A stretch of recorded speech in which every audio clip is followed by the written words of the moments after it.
Klinikat dentare kanë qenë një prej bumeve të shërbimeve në Shqipëri, jo vetëm në nivel kombëtar, por dhe në nivel ndërkombëtar. Por sot, për herë parë, Shqipëria nuk ka vetëm klinika dentare, por edhe një spital ditor dentar. Jam në Brianca Dent me profesor doktor Luan Mavriqin. Profesor, mirë se të gjeta. Është i pari spital dentar ditor. Kush është diferenca mes një klinike dhe një spitali? Atëherë, rritja e shërbimeve kirurgjikale në klinika dentare ka bërë nevojshme që tashmë këto shërbime të trajtohen në kushtet spitalore. Që do të thotë pacienti vjen dhe rri dhe gjithë ditën në spital? Kjo nënkupton që pacientit i ofrohet një shërbim spitalor që nënkupton të gjitha ekzaminimet, analizat që i bëhen këtyre pacientëve. Që një klinik nuk e ofron dot. Absolutisht.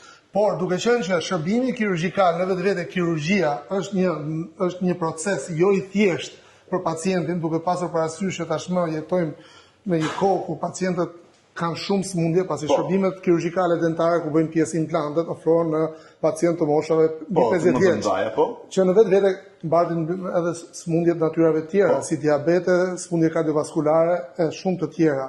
Kjo gjë e bën të nevojshme që këto pacientë të monitorohen dhe të asistohen nga mjek specialist, reanimator anestezist gjatë procesit të kirurgjisë. Pra jemi në një stat përtej atij që klinikat thjesht dentare ofrojnë në Shqipëri.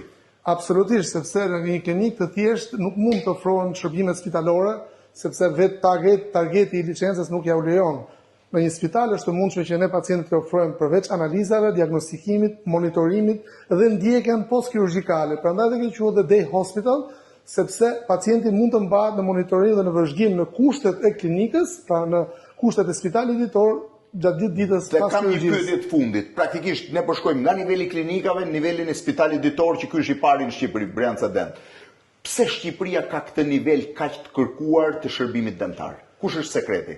Avantazhi është të qenë një shërbim privat dhe ne shqiptarë në përgjithësi jemi popull që tentojmë të marrim më të mirën. Ne kemi arritur që të bëjmë trajtime më të avancuara kirurgjikale. Pra, kjo nuk është për trajtime të thjeshta dentare, siç jemi mësuar në mënyrë klasike heqja apo vënia një dhëmbi.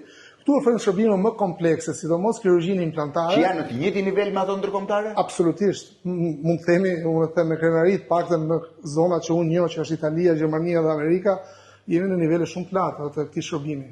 Atëherë të falenderoj shumë dhe 8 mars. Sukses.